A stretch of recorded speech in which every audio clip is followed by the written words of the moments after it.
Makaba, Makailma, Makafurukulu, Wakayo Toko, Amin. Wakayo Kambultani, Makawakayo Ronda kan Fatiha tau.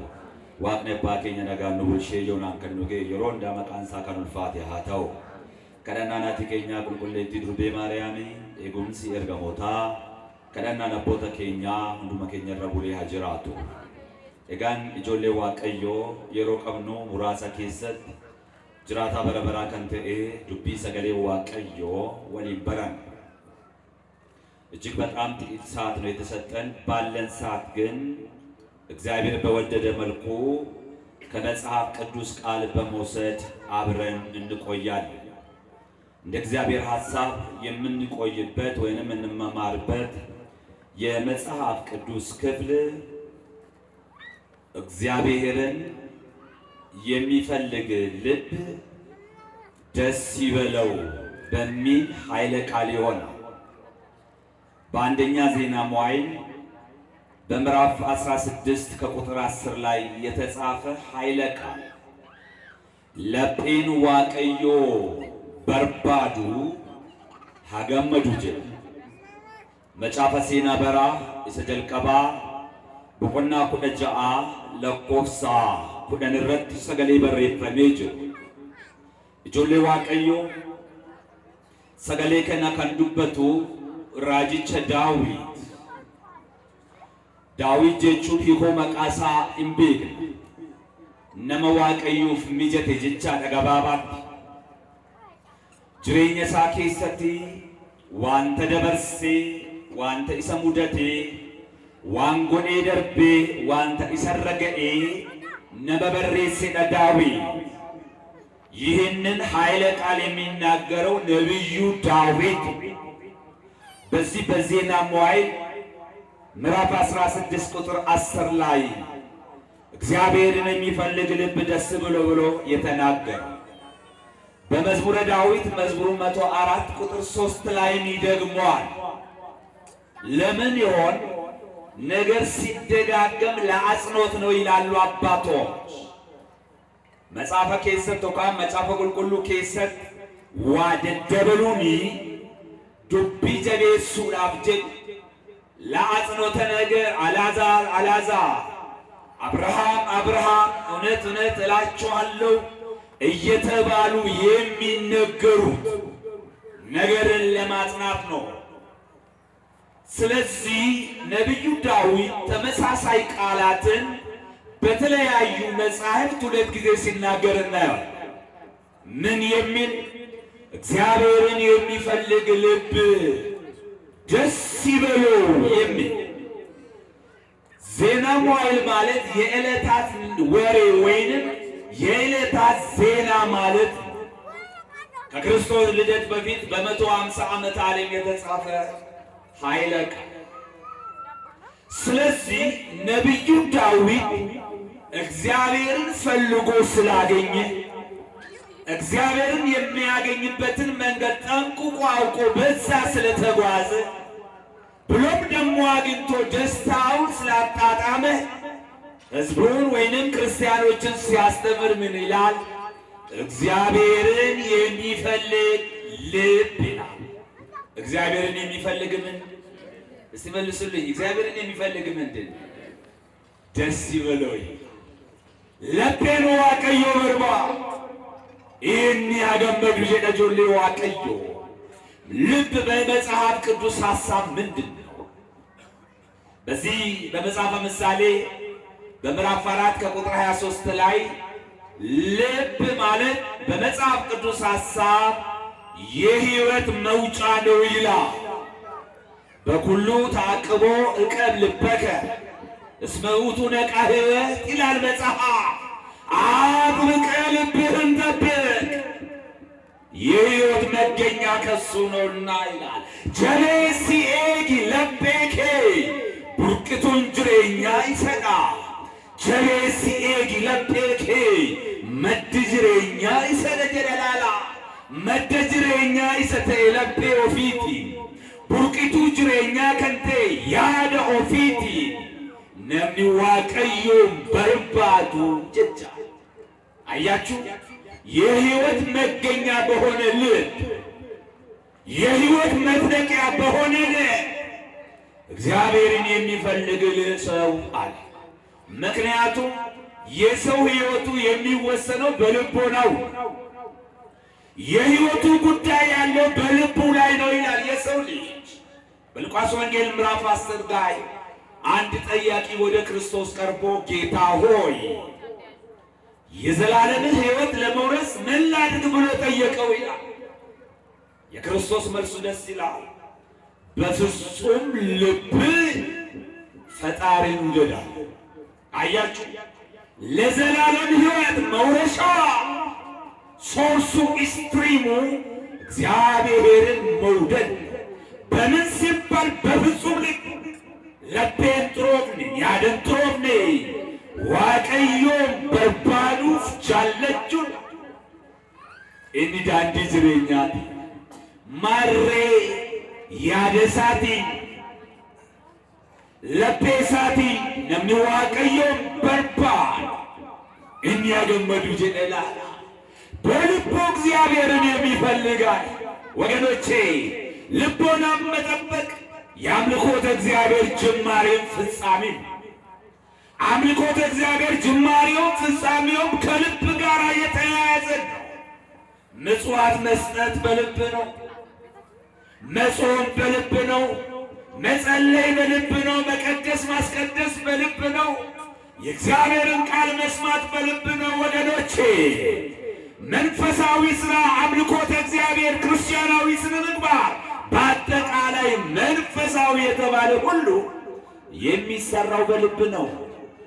ክርስትና የአንደበት ቃል ወይንም የብሂል ጉዳይ ስላልሆነ ዱቢ አፉራ keessatti hojiin hundumtu galcha jedha, balcha jedha, kennaa jedha, kadhannaa jedha, laguu jedha, qaddasiisuu qaddasu.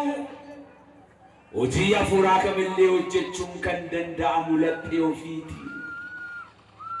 ልቦናችን ከተቋጠረ መራርነትና ጥላቻ ከሞላበት ደካም ነው የሚሆነው።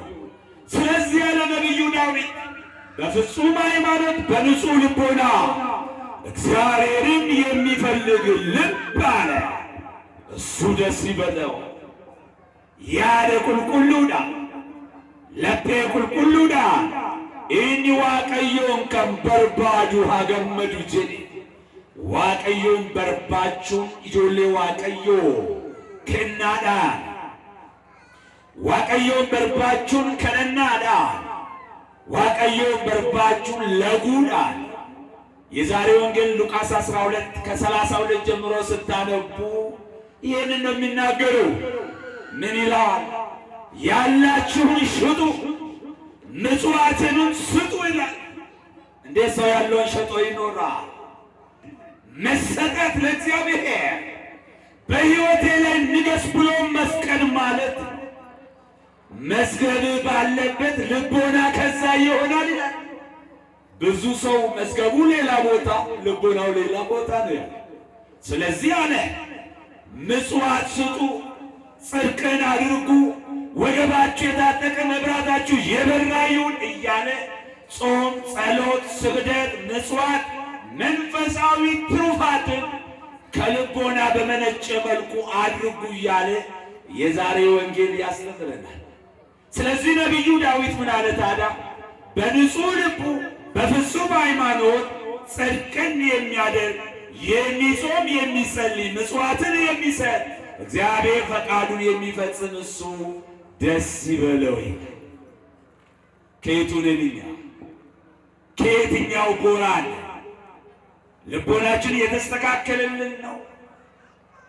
ይቅርታን እናውቃለን፣ እንከባበራለን፣ እንዋደዳለን። ወገኖቼ ዳዊት እኮ ገዳዮቹን፣ ዳዊት እኮ እሱን ሊያጠፉ የመጡትን በተራቡ ጊዜ እህል ውሃ ሰጣቸው ይላል፣ ለረሃባቸው ማስታገሻ። ይህ ብቻ አይደለም። ነቢዩ ዳዊት በጾም በጸሎት በይቅርታ የሚታወቅ ሰው ነው። ያለፈበትን ሕይወት ያገኘውንም በረከት እያነሳ ልጆቹን ሲናገር እግዚአብሔርን የሚፈልግ በንጹህ ልብ እርሱ ደስ ይበለው። እኔ ለቤ ጋሪ ዋቀዮ በርባዶ አገመዱ ጀዳ እስሳታችሁን አሉሰያቸው እናጠቃልለው። እግዚአብሔርን የሚፈልግ ልቦና ደስ ይበለው አለ። ለምን ይሆን? ምንድነው ውጤቱ? እችን ቃል ተናግሬ ትምህርቴን ይጨርሳል።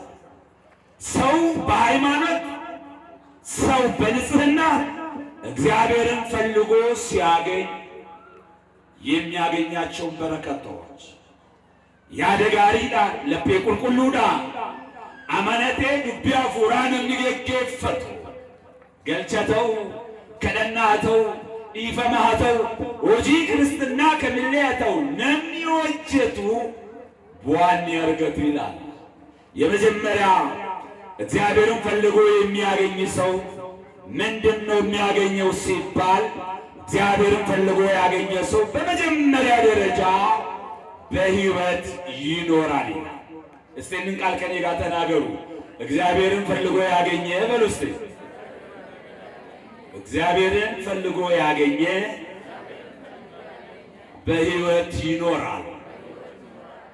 በምን ይኖራል?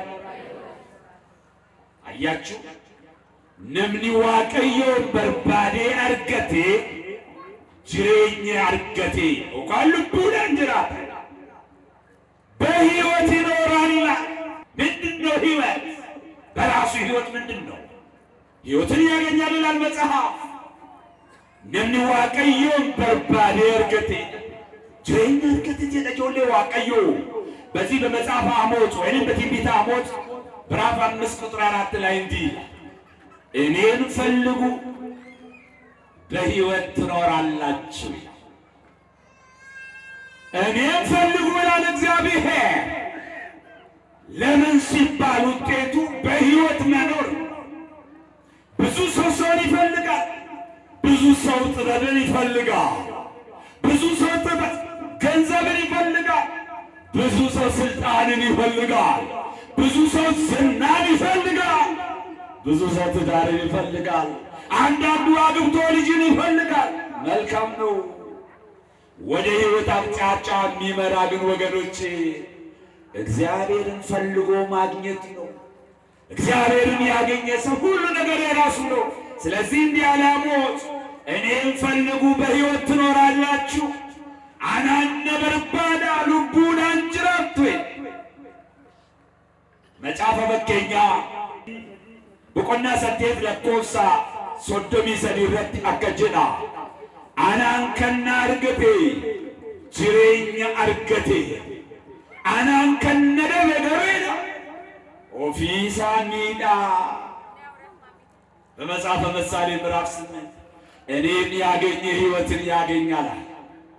እኔን ያጣ ግን ራሱን ይጎዳል። ባል ሚስቱን አይጎዳ፣ ሚስት ባሏን አትጎዳ። ልጆች ወላጆቻቸውን አይጎዱ፣ ወላጆች ልጆቻቸውን አይጎዱ። የግል ነው ሕይወት። ስለዚህ አለ በሃይማኖት በጾም በጸሎት በምጽዋት በመልካም ሥራ እግዚአብሔርን ፈልጎ ያገኘ ሰው አለ በሕይወት ይኖራል። እኔን ያጣ ግን ራሱን ይጎዳል አለ። ምንድነው ሕይወት? አግኙ የተባልነው እናገኛለን የተባልነው ሕይወት ምንድነው? ብዙ ሰው ሕይወትን በተለያየ መልኩ ይተረጉመዋል። ብዙ ገንዘብ በመሰብሰብ ሕንፃ ላይ ሕንፃን መገንባት፣ ወልዶ በመሳም ተናግሮ በማሳመን ዝናን በማትረፍ ይህንንና ይህንን የመሳሰለ ሕይወት ነው ብሎ ይተረጉማል። ጅሬኛ ጀቹን ማልጀቻ ይነርገቱ ከንጀደም ገሞረቲ ገሞጃሩዳ ቀርሺ ሄዱ ባንኪ ካውዳ ፉደኒ ኤሩመኒ ደለበለቹዳ ቤከምቲ አርገቹዳ አንጎረ ታውዳ ጆሌ ዋቀዮ ጅሬኛ ጀቹን ማልጀቻ ቅዱስ ጳውሎስ በዚህ በፊልጵስዩስ ምዕራፍ 1 ከቁጥር 23 ላይ እንዲህ ብሎ ይናገራል። አስተውል። በፊልጵስዩስ ምዕራፍ 1 ቁጥር 21 ላይ ለኔስ ብሎ ይጀምራል። የሰው እንድምታ የሰው አስተሳሰብና አተረጓጎም ስለ ሕይወት የተለያየ ነው። ቅዱስ ጳውሎስ ግን እንዲህ ይላል፣ ለኔ ብሎ ይጀምራል። አናፎን አላና ጅሬኝ ጀቹን ጀዳ ክርስቶስና ለኔ ሕይወት አለ ክርስቶስ ሞትን ጥቅሜ ነው ይላል ወገኖቼ።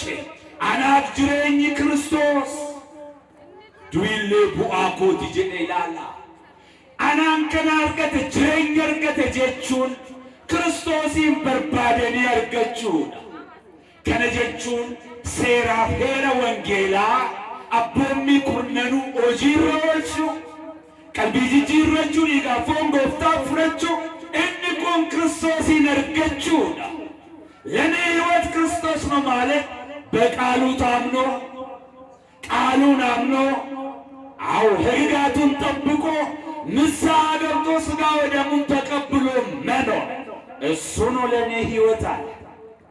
በሃይማኖት ጸንቶ መኖር ሕጉን መጠበቅ ከኃጢአት መራቅ እሱ ነው ለኔ ሕይወት አለ። ታዲያ ከኃጢአት ስርቄ ሕጉን ጠብቄ ንስሐ ገብቼ ሥጋ ወደሙን ተቀብዬ በመኖሬ መከራ ቢጸናብኝ ፈተና ቢበዛብኝ እስከ ሞት ድረስ እንኳን ቢዳረጋል ያ ሞት ለኔ ጥቅሜ ነው። አያችሁ በክርስትና የሚደርስብን የትኛውም አይነት መከራ ጥቅማችን አናጅሬኝ ክርስቶስ ይለዱ ይሞቡ አኮት ይጀኔ ሰበበ ወንጌላፍ ገቲ ከን ከፈል ሰበበ አመንታናፍ ከን ገቲ ከፈል ወንጌላ ወጂሮቹ ጀነ ደረረሙን ኬኛ ቤለው ኤፖቹን ኬኛ ጅበሙፍ አሬተሙን ኬኛ ከምዮና ቡአኮት ይጀደ ቁልቁሉን ጳውሎስ ከናፍ ጅሬኛ ጀቹን አናፍ ኢሰ ከነጣ ክርስቶስ ወጂን ተኮ መሪ ጅራቹ ሐሪሮ ጎፍታ ወጂን ቀበን ጀቤፈች ደደሙማ ፍራ ፈጌሱ አመነሙማን አንዴቴዩ ጃለወልዩ ኬኛ ግዱት ቱምሱ አኬካፍ ካዮ ዋቀዮ ገልመገውን ጅሬኛ ጀቹን ኢሰ ከነጣ ክርስትና ፕራክቲስ ነው የሚፈልገው። ክርስትና ይተረጎማል፣ ይነበባል ወገኖቼ። ክርስቲያኖቹም ደግሞ ተንቀሳቃሽ መጽሐፍ ቅዱስ መሆን አለባቸው። ሕይወታቸው የሚናገር አካሄዳቸው፣ አለባበሳቸው፣ አመጋገባቸው፣ በማህበራዊ ሕይወታቸው የተለዩ ናቸው ክርስቲያኖች። ያ ነው ሕይወት፣ ያ ነው ክርስትና። በእንዲህ አይነት ሁኔታ የሚኖር ሰው መከራ ቢበዛበት ፈተና ቢጸናበት እስከ ሞት እንኳን ቢዳረጋል ስለ ሃይማኖት ያ ሞት ለኔ ነው፣ ለኔ ጥቅሜ ነው። ስለዚህ እግዚአብሔርን ፈልጎ ያገኘ ሰው በሕይወት ይኖራል ይላል። ይህንን አንደኛ ሕይወተ ሥጋን ያገኛል። ልቡ ፎኒ ጅራችሁ ኦካሞ ጅሬኛ ፎኒ ጅራችሁ። ሁለተኛ ሕይወተ ነፍስን ማግኘት። ሕይወተ ሥጋ ምንድን ነው? በዚህ በትንቢተ ሕዝቅኤል ምዕራፍ 37 ላይ አንብቡ። ወደ አንድ ሸለቆ ወሰደኝ ይላል። ለብዙ ዘመን ወድቀው መልካቸውን አጥተው ጠቋቁረው የከረፉ የበዙ አጥንቶችን አሳየኝ። ገራረ ወተቆት ነገሴ ለፌኩ ፈማፍቱ ለማባየትና አገርሲስ በረባየ ከለቆፍስ ከንጉራቼ ጀና ሕዝቅኤል። ከዛ በኋላ እንዲህ አለው፣ አንተ የሰው ልጅ ሆይ እነኚህ አጥንቶች በሕይወት ይኖራሉን ብሎ ጠየቀኝ። ልቡን እንጅራት ተያዳ ለፎሊንቁን ወሪ በረረኮፍሲሴ ጌታ እግዚአብሔር ሆይ እኔ አላቅም አንተ ታውቃለህ አልኩት ይላል ሕዝቅኤል። እንዲህ በል ትንቢት ተናገርበት በእነዚህ አጥንቶች፣ እናንተ አጥንቶች በሕይወት ትኖራላችሁ በላቸዋል። እኔም እንደዛው ተናገርኩላት። ራጂት ራጂ ለፎሊ ኦካለፌ ቶርቶሬ ጉራቼ እኙማ ሳነቤ በረረኮፍስ ሰከነት ጀ ራጂት ራጂ ልቡን ጅራቱ ጀዲኒ። አጥንት እንዴት ይሰበሰባል? ሰው ከሞተ በኋላ ዘመናትን ካስቆጠረ በኋላ እግዚአብሔር ተናገረ እንዲህ አለው፣ እናንተ አጥንቶች በሕይወት ትኖራላችሁ። በእርግጥም ሲናገር ይላል ያ አጥንት ሥጋ ለበሰ፣ በጅማት ታሰረ፣ ቆዳን ተላበሰ፣ እስትንፋስ ገባበት፣ ተንቀሳቀሰ፣ በሕይወት ቆመ ተብሎ ተጽፏል በመጽሐፍ ቅዱስ። ይህ ማለት ተስፋ የቆረጥንባቸው ነገሮች አከተሙ፣ አበቃላቸው የተባሉ ነገሮች እግዚአብሔርን ስናምነው ሰርቫይ ወይንም እንደ አዲስ እንደሚንሰራሩ ያሳያል። ተስፋ የቆረጥንባቸው አከተመ አበቃ ያልንባቸው ነገሮች ሕይወት ዘርቶ እንዲነሱ በልቦናችንን እግዚአብሔር እንድናምን ያስፈልጋል ማለት ነው። ያደ ኬሰኒን ዋቀዮን አመነዳ ማሊፍ ጀናን ለፌን ጨጨባን ለፌን ቶርቶሬ በዴሱን ጋፍ ተኮይዳ ፎኒ ጎደቴ ሪቡዳን ሂደሜ ጎጋዳን ጠጠኔ ልቡ አርገቴ ቶቶቾዬ በረባዬ ሞዴ ከነጀቹን አብዲ ጀቻ ከናፍ ጆሌ ዋቀዮ ነሚ ዋቀዮን በርባዴ እርገቴ ልቡዳን ጅራ ተጋፍ ጀሉ ልቡ ጅሬኛ ፎኒ ጅሬኛ ልቡ ጀቻል ሕይወተ ሥጋ ሕይወተ ነፍስ ማለት። ሁለተኛ እግዚአብሔርን ፈልጎ የሚያገኝ ሰው ምንድነው ጥቅሙ ሲባል ከመልካም ነገር ሁሉ አይጎድልም ይላል። ዋንጋሪንቴ ሁንዱምቱ ትንረቱ ጀደላላ ዋንጋሪቴ ከብዩ ጋሩማ ዋቀዮ ከብዩ እትህንረቱ ጀዳ። በዚህ በመዝሙረ ዳዊት መዝሙር 34 ቁጥር 11 ላይ ፋርሳ ሶዶሚ አፍር ለኮሰ ቁረ ተቆረጠ ከጀዳ ዶይሎሊን ኢምቤላኒ ኢንዴቦተኒ ወሪ ዋቀዮን በርባደን ገሩዌ ዋጋሪን ኢሳኒቲ ሂኒረቱ ጀዳ ዋይ ጀቸ ሳቲ መቃ ዋቀዮ ከኑልፋት ያተው ኢላላ ጆሌ ዋቀዮ ጂንጋ ፈጅራን እየሰፈካን ዶፋ ፈካን ነደባ ፈካን ጆሌ ዋቀዮ ጋሮሞ ነሚ ሰገሌ ዋቀዮ ኬሰ ጅራቱ እየሰንቀቡ ነሚ ሰገሌ ዋቀዮ ኬሰ ጅራቱ ዶፋ እንቀቡ ነሚ ሰገሌ ዋቀዮ ኬሰ ጅራቱ ወላላ እንቀቡ ጆሌ ዋቀዮ ማሊፍ ጀናን ዋቀዮ ፍለቴረ ሰብየ ለፋዲሴ ዲነግዴን ነመገና አንጎን ነመገና ኦጉማን ነመገና ቀበኛን ነመገና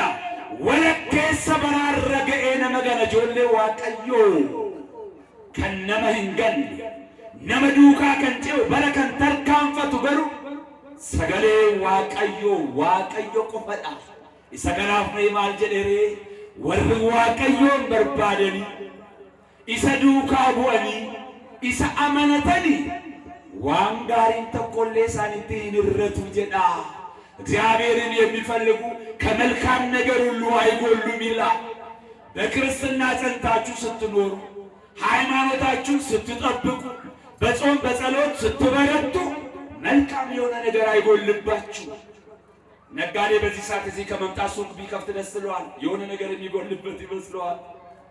በዓላትን አክብሮ መንፈሳዊ ሥራ ሰርቶ አስራት በኩራትን መክፈል ከገንዘባችን የቀነሰ ይመስለናል። ኖ የቀነሰ ነገር የለም። ከመልካም ነገር ሁሉ አይጎልም ይላል። ያንን ተስፋ ሰንቀን ነው የመጣነው የእግዚአብሔር ቤተሰቦች። Since we are Christians, we have to see the bright light. ክርስቲያን እንደመሆናችን መጠን ተስፋ የምናደርጋት ብሩህ ነገር አለች ሁሌ። ዋንታ አብደኑ ቀምና ከናፍ ለቤ ዋቀዮ በርባዱ አገመዱ ማሊፍ ጀናን ልቡዳን ጅራታ ጋሪ ከእንቴምቱ ጀላቲ ንረቱ ጀዳ ከኑ በርሲሴ ዋቀዮ ገለኒ አተው ሰደገኝ ለቤ ከየ ኬሰኑ ፈጉልቹ ሰገሌኑ በርሲሴ ነው አይብሱ ፍሪ ሶዶመ ጃተመ ዲበቡ ፈኔ የሮንዳ መቃሳ ካን ይተዋምን ሞቱማሳ ካን ይተንጣሉ ፋታስሱ የሰማነው እንደዚህ ልቦናችን ውስጥ ያሳደር በሰማነው ቃሉ ይባርከን። 30 ዓመት ያማረ ፍራ ፍርተን ስሙን እንድንቀድስ መንግስቱን እንድንወርስ እሱ ይፍቀድልን። ይብቃን። ይቆየን። ወስብሐት ለእግዚአብሔር።